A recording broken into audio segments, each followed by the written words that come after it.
You ever go to a seminar and the guy on stage has opened a door for you, maybe even just a little bit. He actually gave you an opportunity to see the very pointy end of the start of the beginning of something that can change your life if you want your life to change, if you're ready. The old story, nothing ever happens until you're ready. Well, here's a man who must have come along in my life when I was ready, and he actually opened a door for me. And it can often be just a phrase that lets you understand that life can be significantly different and much better for you. The man's name is Jim Rohn. Jim? Thanks, Alan. Nice to be here. It's good to talk to you live here in Australia. Now, in case you don't know who Jim Rohn is, he's the man about whom, for example, Anthony Robbins said, Jim Rohn, my first personal development teacher, always taught me that if you have enough reasons, you can do anything. I think that's very interesting. Fantastic, yeah. I appreciate Tony. I found him when he was 17. He was unusual, and of course now he's become a superstar. And he had, obviously he's a phenomenal human being, but even at 17 he must have had all those hallmarks of an extremely successful person, which for you are what? True, not the average 17-year-old. Yeah. Then he went to work for me, promoted my seminar for about 3 years.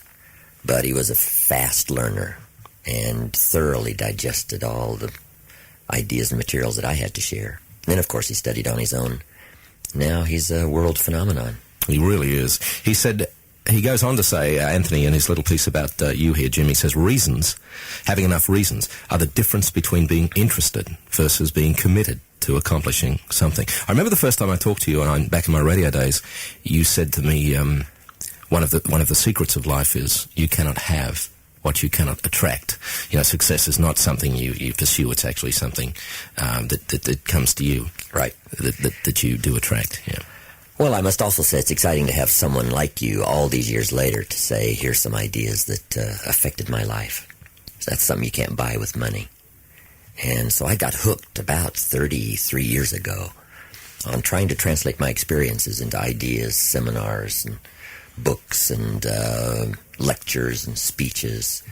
And now it takes a fair share of my life. I'm an entrepreneur primarily. I'm not really a professional speaker, but I've gotten great joy out of traveling the world, sharing my story, and having people like you say, hey, it's made a difference for me. That's powerful. Well, it has made a difference. As I've heard you say before, you're a farm boy from Iowa. You weren't, your family had no money. And for you learnt the basics later in life, which I guess most people do. We rarely, any of us, learn them early. And we kind of keep making all the same mistakes. Yeah, we would hope, the educational system, or at home, you might learn them all. My parents gave me a great foundation. But I met a wealthy man when I was 25, and he started, as you mentioned, opening the doors. Little ideas that it's not it that's the problem, it's you. I remember saying to him that things cost too much. He said, no, the problem is you can't afford it. Mm-hmm. I thought, new way to look at it. It's not the wind that blows, it's the set of the sail. It's not the economy, it's what you do about it. It's not what happens, it's how you perceive it. Those beginning ideas really started to change my life.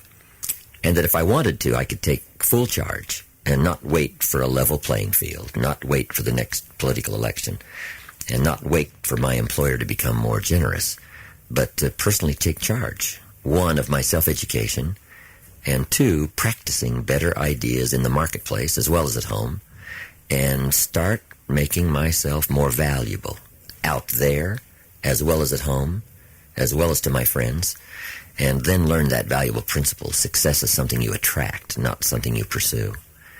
And my mentor said, you can have a lot more than you've got because you can become a lot more than you are. Sure. You were just using the phrase self-education there, and I heard you with a very interesting one this morning where you said, what was it? An education gives you? Oh, formal education make you a living. Self-education make you a fortune. Yeah, I love that. Because, see, in Australia, in the region, in the last 4 years, we've got so used to blaming everybody else, everything else. We've got to blame the government, the economy, the recession, the weather, our family, whoever. But it's easy for us to blame others. And you're really serving notice on us that, back to your original, you cannot have what you cannot attract. It's really up to nobody else. How true. And if you're expecting everyone else to fix a better life for you, they can't do much. The government can only do so much, and the economy can only do so much. Your employer can only do so much. we would all hope that everything around us would improve, but probably not enough to make you really happy. Self-improvement is the key to change for the better. And my little phrase, I think, is valid that says, work harder on yourself than you do on your job. If you work on your job, you make a living. Work on yourself, you make a fortune. And so I started that practice age 25, and I was a millionaire by 31, and that was just my money. But the skills I learned, the classes I attended, the changes I made, my vocabulary,